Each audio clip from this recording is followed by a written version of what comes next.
is, can you share like what tools and resources are there to help someone kickstart like their own company or startup? Dr. Mehdi? I'm gonna say it's only you. There's no. So if you ask me, there is nothing. There is no resources for you. This is the journey you need to go alone.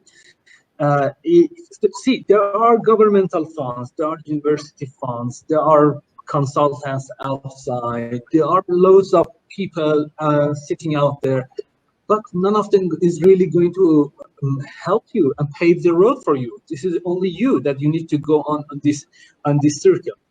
What I want to say that you need to be really clever in this way, and you start to use the resources which are, or the help they're offering quite in a good and clever way. For me, during my time, I received lots of actually consultancy from different people from industry, which has been assigned by university that they help us to go on this path. But I can tell you, they are just a help. It's only a matter of you and yourself that you can continue on this job. It's very important for the PhD student or postdoc students that they do not stuck in their lab and they do not just look at what. See, in PhD and postdoc, we are focusing on very narrow things in the science, because this is our job. We would like to move the boundaries of the science. So we just really focus on very small things. And if you want to be an entrepreneur, it's not going to happen in the laboratory. You need to be good listener. You need to be, you see, in the PhD, in the postdoc, we learn how good we talk actually. We don't really listen. We write the articles, we go to the seminars, we go to the conferences, we keep going to the talks and talk to people, but we are not really learning how to listen. And it's very important. If you want to be really a good entrepreneur, you need to listen to the people, you need to listen to the industry, and you need to feel their pain, that you will provide for them a solution. In my case, during my studies in NUS, there are a group that came from US that they helped me a lot with the consultancy and checking out the idea I did have. So they gave me lots of good insight that how this idea is worth for the industry. I think I learned from them that how I be a critical thinker about my ideas, and what is the good idea and what is the bad idea and what industry is looking. But if you want really, and someone, I'm really sorry that I need to disappoint lots of audience here. But if you want to say that, is there any resources for you? There are very limited resources for you, and the main resource is yours. Basically, like Henry Ford said, whether you think you can or you can't, you're right? Think outside the box, and the more effort that you put in, your startup would be successful. The best resource that you have is yourself. Apart from this, Dr. Monica, anything else you would like to add?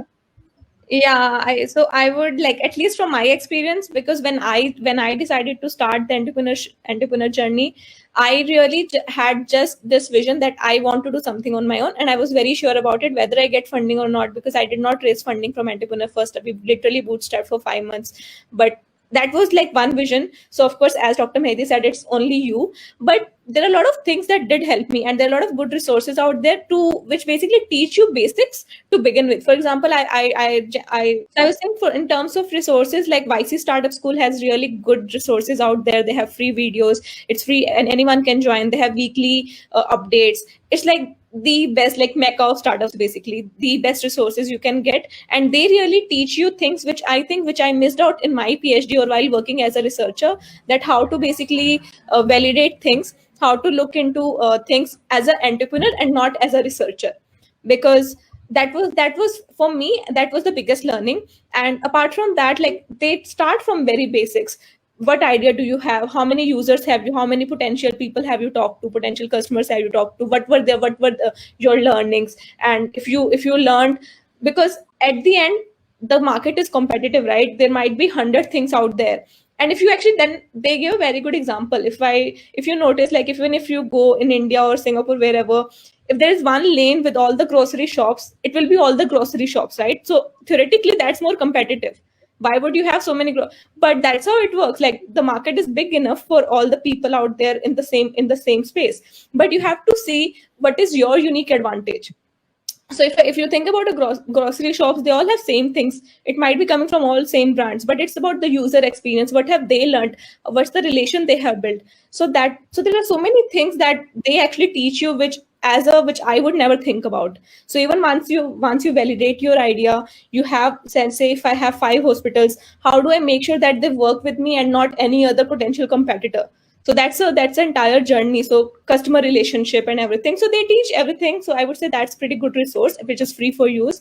Then there are like Entrepreneur First, Antler, 500 Startups. There are many other accelerator programs that one can join, and they also teach you pretty much the similar things and more hands-on, because there you are actually doing things. Now it's more remote, but in general, pre-COVID world and hopefully post-COVID world, it might be more in person. So there are a lot of and then similarly there are many courses that I did in my PhD from Coursera, just to get basic understanding of entrepreneurship and how to validate an idea. Of course, that was more like a theoretical knowledge. So again, as Dr. Mehdi said, it's just you, and you are either you can or you cannot, but you get those basics, and then you actually start implementing those in practical world, where you go and start. If I learned that, okay, to validate idea, I have to do XYZ. Now is the time when I can actually do XYZ. And then, so these are some of the open resources that are there. Second thing, I think that at least worked for me, or I wouldn't say worked or not, but something that I tried was reaching out to people on LinkedIn. There are like really a lot of people who are really helpful, and it's a number game. If you message 50 people, maybe 2 or 3 might reply. But if you are able to talk to those 2 or 3 people, like I generally try messaging doctors who are generally very busy, or people in the pharma industry, or people who are in healthcare space. Many times I talk to them and I get to learn a lot of things which I otherwise would never learn. And those things still like really help me shape my idea. So it's about continuously talking to people and just learning things. And resources, you can always Google, it's full of resources. Just to basically, which will give you basic understanding of things. And at the end, it's just you who has to do it. Nobody else can force me to do things. That's why somebody is going to be an entrepreneur. You are on your own. Summarizing what you said is, you can rely a bit on some resources like accelerator programs, resources on the web and all, to start up with the basic knowledge. But the effort that you have to do is you have to put it in yourself.